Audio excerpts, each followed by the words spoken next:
ونؤمن به ونتوكل عليه ونعوذ بالله من شرور أنفسنا ومن سيئات أعمالنا من يهده الله فلا مضل له ومن يضلل فلا هادي له ونشهد أن لا إله إلا الله وحده لا شريك له ونشهد أن سيدنا مولانا محمدا عبده ورسوله صلی اللہ علیہ وعلى آلہ وصحبہ وسلم.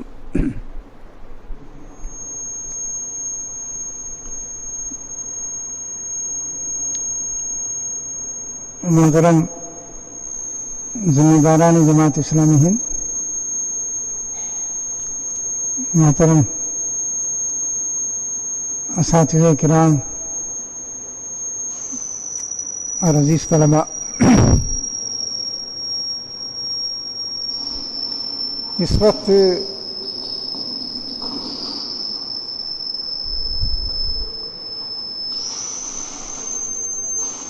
مجھ سے علم دین کے مطالعے اور اس کے طریقے کے بارے میں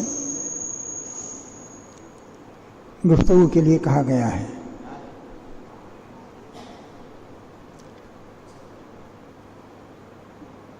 آج کے دور میں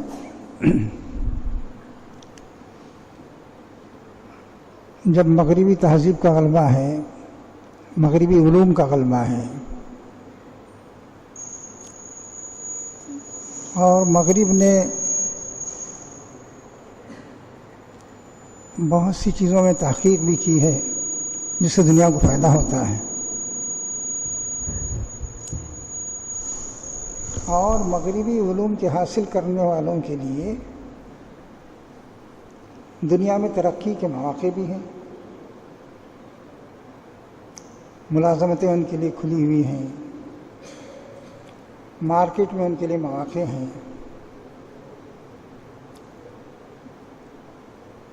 اور بھی سہولتیں ان کے لیے ہیں. سوسائٹی میں ان کو بڑا عزت کا مقام بھی حاصل ہوتا ہے. ان حالات میں کبھی کبھی دین کی تعلیم حاصل کرنے والے یا دین کی تعلیم دینے والے، ان میں احساس کمتری پیدا ہوتا ہے کہ دنیا میں ترقی کے مواقع ہمیں حاصل نہیں ہیں، اور جن علوم کے ذریعے دنیا میں ترقی حاصل کی جاتی ہے ان علوم سے ہم واقف نہیں ہیں. تو یہ احساس کمتری، یعنی ہم دوسروں سے چھوٹے ہیں، اس معنی میں کہ ان کو دنیا میں ترقی کے مواقع میں ہیں اور ہمیں نہیں ہیں، اور جن علوم کے ذریعے ترقی کی جاتی ہے آج کل وہ علوم ہم نے حاصل نہیں کیے. تو یہ احساس کہتری ان کے لیے سخت نقصان دہ ہے. اس میں شک نہیں، اس بات کی بھی ضرورت ہے کہ مغرب نے جو علوم ایجاد کیے ہیں ان میں سے بہت سی علوم ایسے ہیں جن سے آپ کو بھی واقف ہونا چاہیے، لیکن ظاہر ہے کہ اختصاص جسے کہتے ہیں وہ کسی ایک علم ہی میں ہوتا ہے. تو بہرحال یہ نہیں احساس ہونا چاہیے کہ ہم دوسروں سے کمتر ہیں. کمتر اسی معنی میں کہ دنیا کی ترقی کے مواقع دوسروں کو جتنے ہیں اتنے ہمیں حاصل نہیں ہیں. قرآن مجید میں بات یہ بتائی گئی ہے کہ اللہ تعالیٰ کی رحمت بڑی وسیع ہے.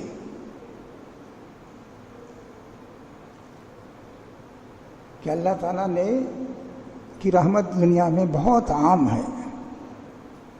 اسی رحمت کی وجہ سے اس دنیا میں اللہ کی مخلوق موجود ہے، جانور بھی موجود ہیں، چرند پرند بھی موجود ہیں، انسان بھی موجود ہے، اور اللہ تعالیٰ برے بھلے سب کو رزق سے نوازتا ہے،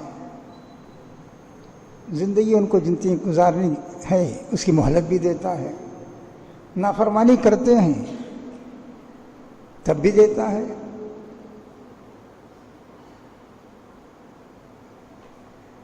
نافرمانوں کو بھی دیتا ہے، فرما برداروں کو بھی دیتا ہے۔ حضرت ابراہیم علیہ السلام نے خانہ کعبہ کی تعمیر کی تو اللہ تعالیٰ سے دعا فرمائی وَارْزُقْ أَهْلَهُ مِنَ الثَّمَرَاتِ مَنْ آمَنَ مِنْهُمْ بِاللَّهِ وَالْيَوْمِ الْآخِرِ، اے اللہ میری نسل جو یہاں پھیلے گی خانہ کعبہ کے اطراف، ان میں سے جو تجھ پر ایمان لائیں اور آخرت پر ایمان لائیں ان کو کھلا پلا، عام غذا ہی نہیں بلکہ ان کے لیے پھل دے۔ ظاہر ہے کہ پھل جسے ہم کہتے ہیں وہ عام غذا سے اونچی چیز ہوتی ہے۔ آپ روٹی چاول کھاتے ہیں، دال کھاتے ہیں، پھل وہ لوگ کھاتے ہیں جو خوشحال ہوتے ہیں، جن کے پاس سہولتیں ہوتی ہیں۔ تو حضرت ابراہیم علیہ السلام نے دعا کی اے اللہ تیرے نیک بندے یہاں سے پیدا ہوں، ان کو آپ اپنے رزق سے نوازیں۔ اللہ نے یہ کہا قال ومن کفر فأمتعه قلیلا ثم اضطره إلی عذاب النار، دیکھو جو ان کو تو دوں گا ہی میں، جو میرا انکار کرے گا اسے بھی دوں گا، البتہ آخرت میں اس کا کوئی حصہ نہیں ہوگا۔ ایسا نہیں ہوگا کہ کوئی انکار کرے اللہ تعالیٰ اسے عذاب دینے لگے اس کی نافرمانی پر، اسے سزا دینے لگے، فوراً گرفت کر لے، اس کے رزق کے دروازے بند کر دے۔ قرآن میں جگہ جگہ بتایا گیا ہے کہ دنیا ساری کافر ہو جاتی ہے، ورنہ ان کافروں کے گھر جو ہے سونے چاندی کے ہوتے ہیں۔ سورہ زخرف میں فرمایا گیا کہ اللہ تعالیٰ اس دنیا میں آزمائش کے لیے انسان کو رکھا ہے، ورنہ جو لوگ اللہ کا انکار کرتے ان کے مکان، ان کے دروازے، ان کے چوکھٹ، ان کی کھڑکیاں، ان کے گھروں کے سامان یہ سب سونے چاندی کے ہو جاتے ہیں، اور اس کے بعد جو ہے ایمان کی طرف آنے والوں کے لیے مشکل ہو جاتا ہے۔ اس لیے اللہ تعالیٰ ان کو بھی دیتا ہے اور خوب دیتا ہے، لیکن ایسی صورتحال نہیں پیدا کر دی اس نے کہ عام لوگ اس سے فائدہ دنیا کے دوسرے لوگوں کے لیے گنجائش نہ رہے۔ تو ایک بات تو یہ ہے کہ دنیا میں دوسروں کو جو کچھ مل رہا ہے اسے حسرت کے ساتھ علم دین حاصل کرنے والوں کو نہیں دیکھنا چاہیے۔ نبی صلی اللہ علیہ وسلم سے قرآن میں جگہ جگہ کہا گیا وَلَا تَمُدَّنَّ عَيْنَيْكَ إِلَىٰ مَا مَتَّعْنَا بِهِ أَزْوَاجًا مِّنْهُمْ إِلَىٰ مَا مَتَّعْنَا بِهِ أَزْوَاجًا مِّنْهُمْ زَهْرَةَ الْحَيَاةِ الدُّنْيَا، ہم نے ان کو بہت سی چیزیں دی ہیں، آپ نظر اٹھا کے نہ دیکھیں۔ آپ کو اللہ تعالیٰ نے جو دیا ہے وہ بہت زیادہ ہے، اس کی قیمت زیادہ ہے۔ اسی میں کہا گیا وَرِزْقُ رَبِّكَ خَيْرٌ وَأَبْقَىٰ، اللہ نے جو آپ کو دیا ہے اس کا مقابلہ اس چیز سے نہیں ہو سکتا کہ دنیا کو دولت مل گئی ہے، ان کو عیش و آرام حاصل ہے، وہ ترقی کر رہے ہیں۔ تو ایک بات تو یہ ہے۔ دوسری بات یہ ہے کہ اللہ تعالیٰ کی یہ جو رحمت ہے، اللہ تعالیٰ کی رحمت ہی کی وجہ سے یہاں برے بھلے سب کو رزق مل رہا ہے۔ نبی صلی اللہ علیہ وسلم فرماتے ہیں اگر اللہ تعالیٰ گنہگار کو سزا دیتا دنیا میں تو کسی کافر کو ایک گھونٹ پانی نہ ملتا، یہاں تو وہ نہیں دیتا، اس کے قانون کے مطابق سب کو رزق دیتا ہے۔ تو ایک اللہ کی یہ رحمت عام ہے، ایک رحمت خاص ہے، اللہ کی ایک رحمت خاص ہے، وہ ہے دین کا علم۔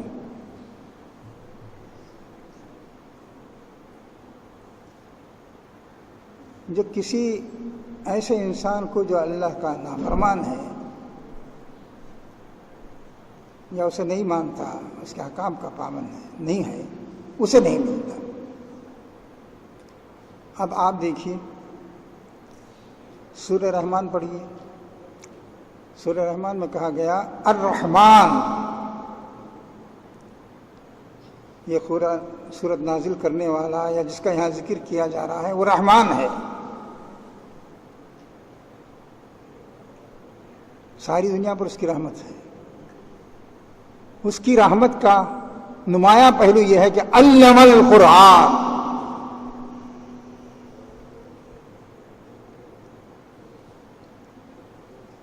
یہ رحمت خاص ہے۔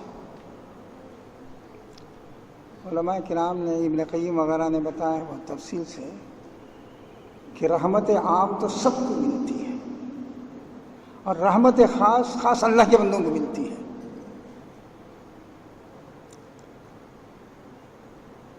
بالکل واضح انداز میں کہا الرحمن علم القرآن، رحمان جو ساری دنیا کو نوازتا ہے اور تم پر بھی مہمان ہے، اس کی رحمت ہی رحمت ہے ہر جگہ، اس کا ایک خاص رحمت کا پہلو یہ ہے کہ اس نے قرآن کی تعلیم دی محمد صلی اللہ علیہ وسلم کو اور ان کے واسطے سے علماء دین کو،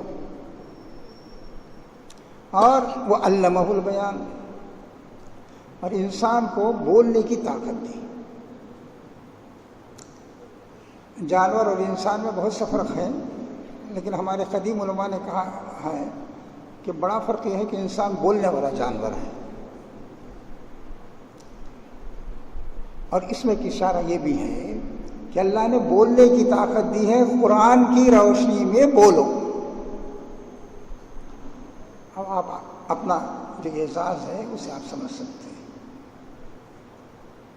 ایسے ہی آپ سورہ علق میں دیکھیں گے، وہاں بھی یہی بات کہی گئی ہے کہ اللہ تعالیٰ کے نام سے پڑھو، پھر اس کے بعد تبلیغ کا حکم دیا گیا ہے، تبلیغ دین کا، تو دین کے مطابق عمل کرنے کا حکم ہے۔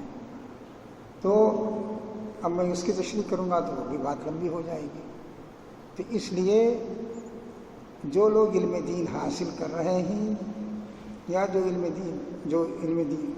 جو تعلیم دین کا فرض انجام دے رہے ہیں، ان کو محسوس ہونا چاہیے کہ ان کو اللہ تعالیٰ کی رحمت خاص حاصل ہے، وہ اس سے نوازے گئے ہیں، وہ دنیا کو، ساز و سامان دنیا کو حسرت سے، تمنا سے نہیں دیکھ سکتے۔ ان کے پاس جو دولت ہے وہ سب سے زیادہ قیمتی دولت ہے۔ ایک بات تو یہ ہوئی، دوسری بات یہ ہے کہ میں آپ طلبا سے یہ کہوں گا کہ جب اتنی قیمتی چیز ہے علم دین جو اللہ تعالیٰ کی رحمت خاص ہے، تو اسے محنت سے حاصل کیجیے۔ ایسا نہیں کہ بھائی ماں باپ نے یہاں پہنچا دیا، وقت گزار لیا، ہم چلے گئے، اور یہ علم دین جتنا ہم حاصل کر سکتے تھے اتنا نہیں حاصل کر سکے۔ آپ کو تو اس قابل ہونا چاہیے کہ یہاں سے جب آپ فارغ ہوں تو آپ اپنے طور پر دین کا وسیع مطالعہ کر سکیں۔ بہت سے ایسے لوگ ہیں، ہمارے سامنے بھی ہیں، ایسے ملتے ہیں، وہ مدارس سے فارغ ہو گئے اور اردو کتابیں پڑھ رہے ہیں۔ اگر ان سے کہا جائے کہ بھائی عربی میں مطالعہ کرو تو کہتے ہیں کہ سب مطالعہ مشکل ہے ہمارے لیے۔ کہیں یہ صورتحال ہماری بھی نہ ہو جائے۔ یعنی اب بھی ہمارے سامنے مثالیں ہیں کہ کسی عربی مدرسے کے کسی طالب علم سے ہم نے بات چیت کی، اسے رکھا اور اسے کہا کہ بھائی فلاں فلاں کتاب پڑھ لو، کہا کہ سب عربی پڑھ نہیں سکتے اور فارغ ہیں۔ تو یہ صورتحال نہیں ہونی چاہیے۔ آپ جانتے ہیں کہ اسلامی علوم کا اصل سرمایہ عربی زبان میں ہے۔ براہ راست آپ قرآن کو پڑھتے ہیں، اسے سمجھنے کی بھی کوشش کرتے ہیں، حدیث پڑھتے ہیں، سمجھنے کی کوشش کرتے ہیں، فقہ پڑھتے ہیں، اسے سمجھنے کی کوشش کرتے ہیں، اور اگر عربی زبان ہی آپ کو حاصل نہ ہو ٹھیک سے تو آپ میں اور ایک عام اردو جاننے والے میں کوئی فرق نہیں رہے گا. تھوڑی سی معلومات آپ کی زیادہ ہو جائیں گی ایک مدرسے میں تعلیم حاصل کرنے کی وجہ سے، لیکن براہ راست استفادے کی پوزیشن میں آپ نہیں رہیں گے. اس لیے محنت سے حاصل کیجیے اور خاص طور پر عربی زبان پر کمانڈ حاصل کرنے کی کوشش کیجیے.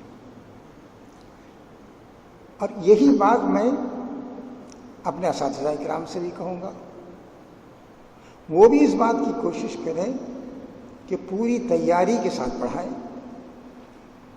ایسے نہیں کہ بھئی کلاس میں پہنچ گئے کچھ بتا دیا. بہت سے اہل علم ایسے ہوتے ہیں کہ ان کو تیاری کی ضرورت نہیں ہوتی، برسوں سے پڑھا رہے ہیں، پڑھا دیا. لیکن ایسے اساتذہ بھی گزرے ہیں کہ انہوں نے آ کے کلاس میں کہا کہ بھئی رات میں تیاری نہیں کر سکا، آج پیریڈ نہیں لوں گا. اور آج ہمارے اساتذہ میں اس کا حوصلہ نہیں ہے. یعنی بہت ہی سینئر محدث ہیں، فقیہ ہیں، عالم ہیں، ان کے لیے کوئی مسئلہ نہیں، نہ کوئی طالب علم ان سے بحث کر کے جیت سکتا ہے. لیکن ان کی دیانتداری کا، ان کے علم شغف کا حال یہ ہے کہ انہوں نے کہا طلباء سے کہ بھئی آج میری تیاری نہیں ہے، میں تیاری نہیں کر سکا. ایسے بزرگوں کو بھی ہم نے دیکھا ہے، ان کو حدیث کی کتاب پہلی مرتبہ دی گئی، پڑھائی آپ. انہوں نے کہا کہ 5 گھنٹے تیاری کر کے میں کلاس میں آتا ہوں. پھر کہوں کسی استاد میں یہ ہمت ہے آج؟ کہا کہ اس پیریڈ کو لینے کے لیے میں 5 گھنٹے تیاری کرتا ہوں. تب آدمی کے اندر قابلیت بھی پیدا ہوتی ہے، صلاحیت بھی پیدا ہوتی ہے. تو میں اپنے اساتذہ سے بھی ایک گزارش کروں گا کہ ان کی خود تیاری بھی مکمل ہونی چاہیے. ظاہر ہے کہ ان کی تیاری جتنی مکمل ہوگی طلباء پر اس کا اثر پڑے گا. یہ دوسری بات ہے، سمجھیے. تیسری بات یہ ہے کہ آپ اپنی کورس کی تیاریاں پوری توجہ کے ساتھ کریں. اس میں ظاہر ہے عربی زبان سب سے مقدم ہے. اس کے ساتھ ساتھ آپ کو قرآن پڑھایا جاتا ہے، حدیث پڑھائی جاتی ہے، فقہ پڑھائی جاتی ہے، علم کلام بھی پڑھائی جاتی ہے، اور حجت اللہ جیسی کتاب بھی پڑھائی جاتی ہوگی جس میں حکمت دین کی باتیں آتی ہیں، اور بھی بہت سی چیزیں پڑھائی جاتی ہوں گی، فلسفہ حکمت کی بھی، منطق کی بھی. جتنے سبجیکٹ پڑھائے جاتے ہیں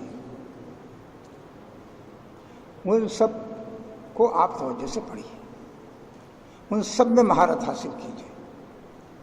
اب یہ بات کہ یہ سبجیکٹ آج کے لیے بیکار ہے، اسے اساتذہ پر چھوڑ دیجیے.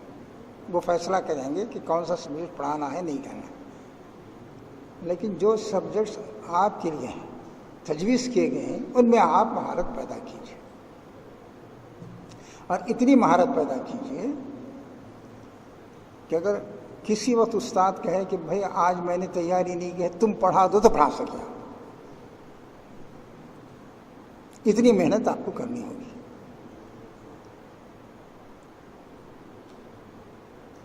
ایک طالب علم بہت ذہین تھے، ان کو ایک مرتبہ کلاس میں 80% نمبر ملے. اس پر بھی وہ افسوس کرنے لگے کہ بھئی میں نے تو 85 اور 90 نمبر ہمیشہ آتے ہیں، یہ 80 نمبر ملے ہی مجھے. تو ان کے استاد نے کہا یہ کم ہے نمبر،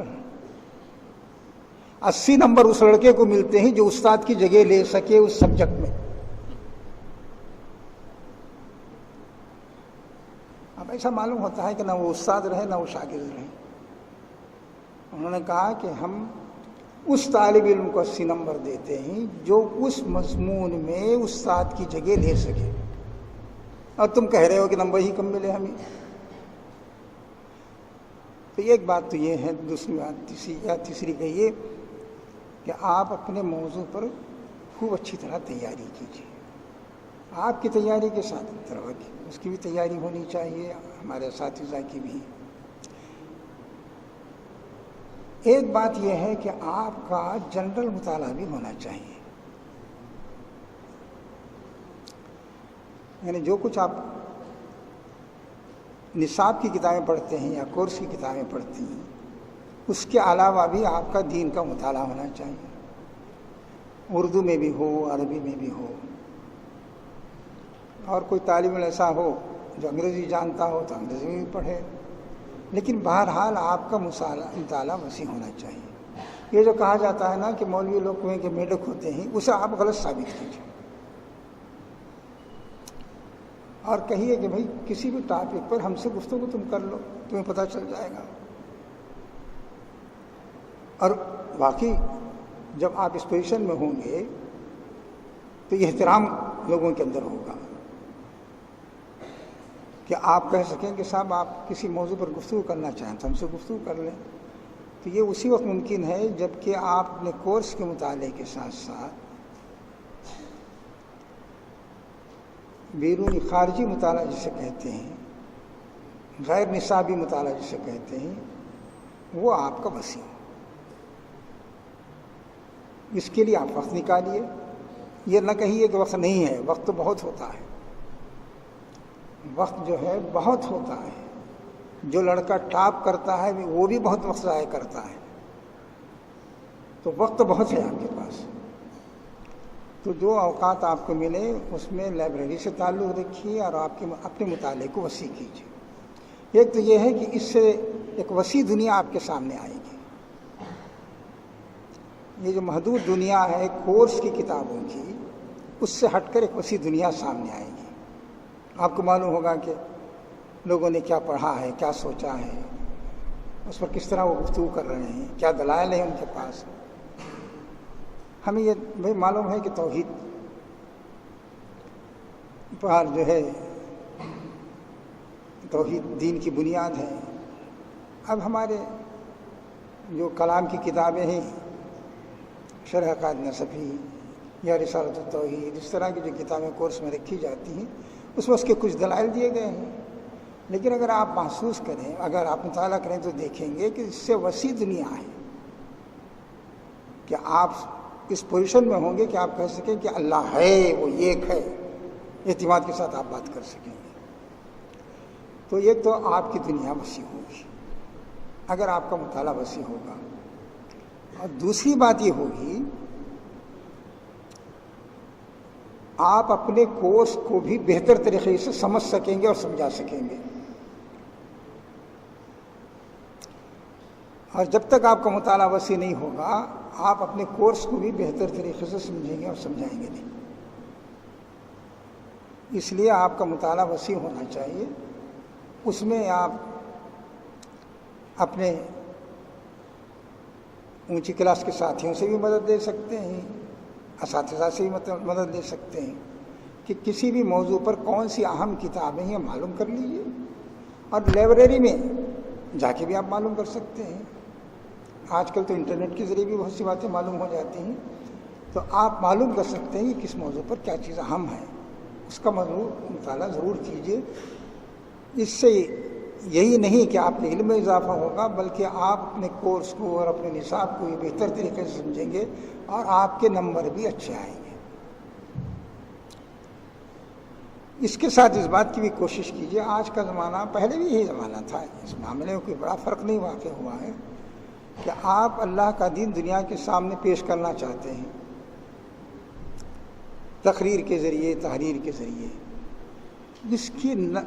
اس کی مشق شروع کیجیے۔